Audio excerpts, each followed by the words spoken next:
ആസിഫ് അലി നായകനാകുന്ന ആഭ്യന്തര കുറ്റവാളി എന്ന മലയാള ചിത്രം ഇന്ന്, അതായത് 2025 ജൂൺ 6 തിയേറ്ററുകളിൽ റിലീസ് ചെയ്യുകയാണ്. മാസങ്ങളുടെ നിയമ പോരാട്ടത്തിനൊടുവിലാണ് ഈ ചിത്രം പ്രേക്ഷകരിലേക്ക് എത്തുന്നത്.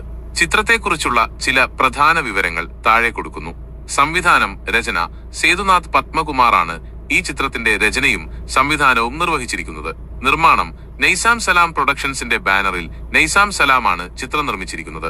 വിതരണം ഡ്രീം ബിഗ് ഫിലിംസ് ആണ് ചിത്രത്തിന്റെ വിതരണം ഏറ്റെടുത്തിരിക്കുന്നത്. പ്രധാന അഭിനേതാക്കൾ ആസിഫ് അലിക്ക് പുറമെ ജഗദീഷ്, ഹരിശ്രീ അശോകൻ, സിദ്ധാർത്ഥ് ഭരതൻ, അസീസ് നെടുമങ്ങാട്, ജോജി വിജയകുമാർ, ബാലചന്ദ്രൻ ചുള്ളിക്കാട്, ആനന്ദ് മന്മഥൻ, പ്രേംനാഥ്, ശ്രേയ രുക്മിണി, നീരജ രാജേന്ദ്രൻ, റിനി ഉദയകുമാർ, ശ്രീജാദാസ് എന്നിവരും പ്രധാന കഥാപാത്രങ്ങളെ അവതരിപ്പിക്കുന്നു. തുളസിയാണ് നായിക.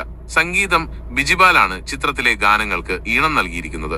സൂരജ് സന്തോഷാണ് താരം താരിടും എന്ന ഗാനം ആലപിച്ചിരിക്കുന്നത്. പശ്ചാത്തല സംഗീതം രാഹുൽ രാജു ഒരുക്കിയിരിക്കുന്നു. ഛായാഗ്രഹണം Ajay David Kachappilly. Editing Sobin K. Soman. വിഭാഗം ഒരു റിയലിസ്റ്റിക് കോമഡി ഫാമിലി എന്റർടൈനർ വിഭാഗത്തിൽപ്പെടുന്ന ചിത്രമാണിത്. ഗാർഹിക പീഡനവുമായി ബന്ധപ്പെട്ട ഒരു കേസിൽ വിചാരണ നേരിടുന്ന സഹദേവൻ ആസിഫ് അലി എന്ന ചെറുപ്പക്കാരനെ ചുറ്റിപ്പറ്റിയാണ് കഥ വികസിക്കുന്നത്. പ്രത്യേകത, തുടർച്ചയായി പോലീസ് വേഷങ്ങൾക്ക് ശേഷം ആസിഫ് അലി ഒരു വ്യത്യസ്ത രൂപത്തിലും ഭാവത്തിലുമാണ് ഈ ചിത്രത്തിലെത്തുന്നത്.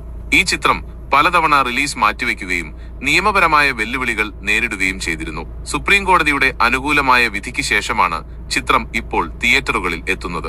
ആസിഫ് അലിയുടെ കിഷ്കിന്ധാകാന്ഡം, രേഖാചിത്രം, സർക്കിട്ട് തുടങ്ങിയ വിജയ ചിത്രങ്ങൾക്ക് ശേഷം പുറത്തിറങ്ങുന്ന ഒന്നാണ് ആഭ്യന്തര കുറ്റവാളി.